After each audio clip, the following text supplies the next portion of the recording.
Halo, Assalamualaikum. Selamat sore semuanya. Waalaikumsalam. Sebelumnya saya ada suaranya nggak ya? Putus-putus nggak ya di kalian? Di ibu-ibu semuanya? Enggak, Ibu. Jelas kok. Gimana ibu kabarnya? Baik, Bu Bidan sendiri gimana kabarnya? Alhamdulillah, saya baik juga. Saya izin perkenalkan diri terlebih dahulu ya. Saya Bidan Diana yang bertugas di BPM ini dari jam 8 pagi sampai jam 8 malam nanti. Nah, di sini ada Ibu Sonia. Iya Bu Bidan, ada. Sudah bergabung ya Ibu Sonia ya. Nah, Ibu Sonia Iya maaf sudah Bu ya Bidan. sebelumnya saya membuat jadwal konseling online. Untuk pemeriksaan kemarin Ibu Sonia sudah ke BPM saya ya? Iya sudah Bu Bidan. Ya baik. Jadi tinggal Ibu Lira sama Ibu Raudoh yang mau ikut konseling juga ya terkait perencanaan kehamilan. Iya, betul Bu Bidan. Betul, Bu. Baik.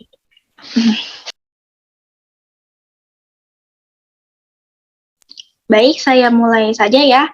Untuk Ibu Lira, apakah ada keluhan sebelumnya Ibu?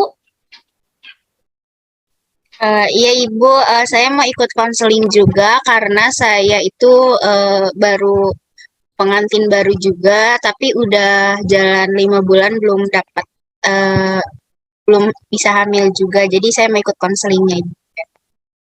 Belum dapat momongan ya, seperti itu ya Ibu Lira ya? Ya, Ya, baik. betul. Baik, untuk Ibu Raudo sebelumnya apakah ada keluhan? Iya Bu Bidan, saya kan sudah menikah 8 bulan tapi belum hamil gitu. Baik, sebelumnya saya kasih tahu kenapa Ibu belum hamil. Mungkin ada beberapa faktor yang mungkin ibu-ibu ini belum bisa mempunyai momongan. Nah, ada beberapa hal nih Bu yang harus diketahui saat merasa bahwa mengapa ibu-ibu semua belum hamil setelah menikah. Nah, bila ibu-ibu semua sedang merencanakan kehamilan, sebaiknya ibu mengetahui dengan tepat siklus menstruasi. Nah, di sini ibu-ibu menstruasinya lancar atau tidak, Ibu?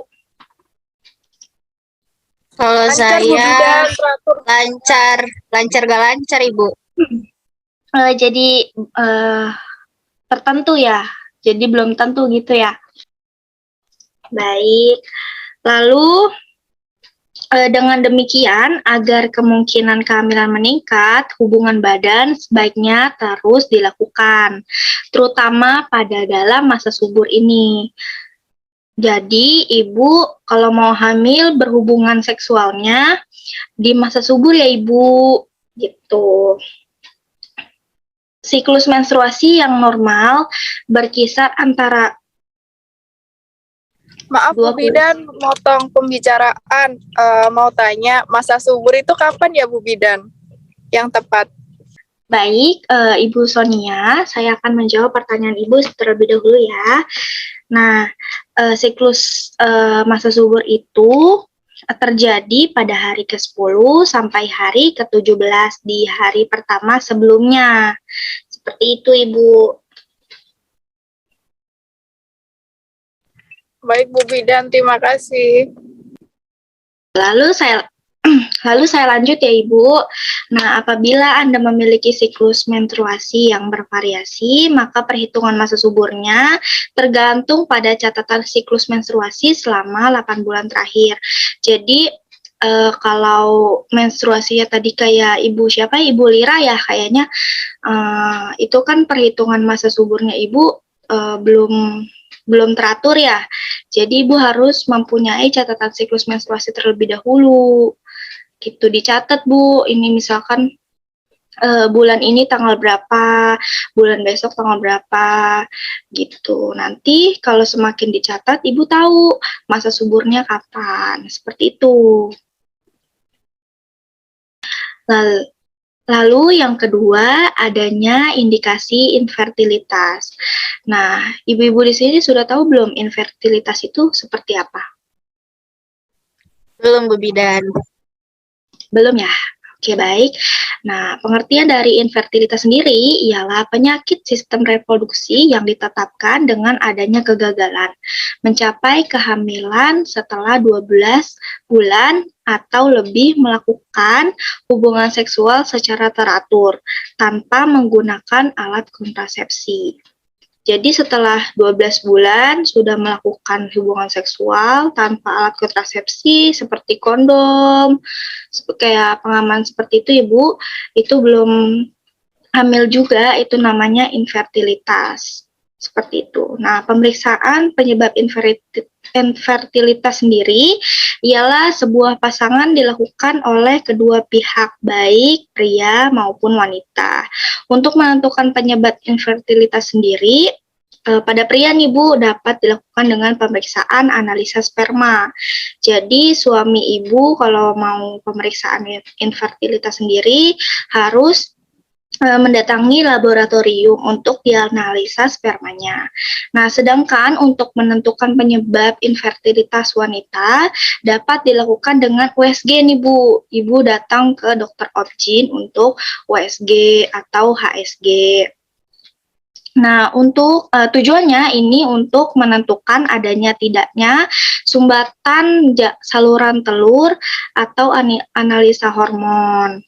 Terus tujuannya juga untuk laparoskopi. Teknik ini melihat dalam perut tanpa tindakan pembedahan besar. Jadi ada nggak nih sumbatan ada di dalam rahim kita untuk si sperma masuk, seperti itu. Apakah hormon ibu masih stabil atau tidak? Itu harus dianalisa terlebih dahulu ya Bu kalau punya penyakit infertilitas itu. Sebelumnya ada pertanyaan Ibu sebelum saya lanjut? Tidak Ibu, lanjutin saja Bu. Iya baik, saya lanjut ya. Lalu di samping itu perlu dilakukan persiapan kehamilan, yaitu merubah pola hidup. Nah, pola hidup Ibu menjadi lebih sehat dengan makanan-makanan yang bergizi, seimbang, asuhan vitamin sesuai kebutuhan, istirahat teratur, dan berolahraga. Minum susu baik untuk keseimbangan gizi ibu-ibu semua. Jadi ibu yang punya berat badan berlebih kayak 80 kilo itu saya saranin untuk diet ya Bu. Jadi berat badan itu mempengaruhi sekali untuk perencanaan kehamilan seperti itu. Jadi ibu-ibu harus merubah pola hidup yang menjadi sehat ya Bu. Lalu solusi ibu-ibu di sini kan ada yang 5 bulan menikah tapi belum mempunyai anak, lalu ada yang 8 bulan belum mempunyai anak, yaitu solusinya apabila setelah 1 tahun melakukan hubungan intim secara teratur. Nih kalau secara teratur itu seperti 2 sampai 3 kali seminggu ya Bu. Jadi seminggu misalkan hari Senin berhubungan, nanti Rabu berhubungan lagi, atau Kamis, atau boleh diganti Sabtu, Minggu, seperti itu. Nah, ibu berhubungan tanpa menggunakan alat kontrasepsi kehamilan. Nah, setelah itu kalau belum jadi juga, ibu harus mencari penyebabnya yang mendasari dari pihak ibu maupun pasangan. Jadi belum tentu ya masalah ini yang belum hamil ini belum tentu terjadi pada wanita saja. Di pria juga bisa. Lalu istri dapat menjalani pemeriksaan hormonal, USG rahim, atau HSG yang tadi saya sebutkan. Nah, untuk suami bisa melakukan pemeriksaan analisa sperma, baik secara kualitas maupun kuantitas. Apabila ditemukan adanya kelainan, agar dapat segera ditata laksanakan sesuai penyebabnya. Jadi kalau tahu sudah penyebabnya, kenapa kok saya belum hamil, nanti disesuaikan Bu prosedurnya. Penanganannya seperti apa? Seperti itu. Apakah ada yang ingin ditanyakan kembali soal konseling ini? Kalau dari saya sudah cukup jelas, Bu Bidan. Baik, terima kasih feedbacknya Ibu Lira. Untuk Ibu Raudo, apakah ada yang ingin ditanyakan? Sudah cukup jelas Bu Bidan. Nanti saya mungkin akan mencoba pola hidup yang lebih baik dan lebih sehat lagi. Baik. Untuk Ibu Sonia, apakah ada yang ingin ditanyakan? Sudah jelas Bu Bidan, cukup. Terima kasih. Baik. Ini untuk Ibu Lira sama Raudo. Kan sudah konseling di sini ya di online. Nanti Ibu perlu datang untuk pemeriksaan fisik ke PMB saya ya Bu, datang untuk melakukan seperti itu. Nanti diatur aja Ibu jadwalnya. Kalau Ibu Sonia kan sudah ya, sudah pemeriksaan fisik. Jadi tinggal Ibu Raudo sama Ibu Lira. Seperti itu. Ditunggu ya Ibu. Baik, baik Bu Bidan. Nanti saya sama Ibu Lira barengan ke sana.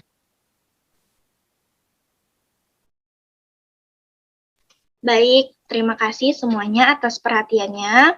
Jika tidak ada yang ingin ditanyakan kembali, saya pamit ya Ibu.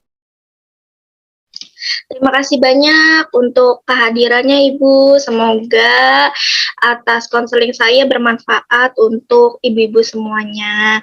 Semoga ibu-ibu semuanya bisa dikaruniai anak. Amin. Baik, terima kasih Ibu Lira, Ibu Rodo, Ibu Sonia. Semoga ibu-ibu semua sehat selalu ya Bu. Terima kasih, saya pamit undur diri. Wassalamualaikum warahmatullahi wabarakatuh. Selamat sore semuanya. Terima kasih banyak, Bu Bidan. Terima kasih banyak Bu Bidan.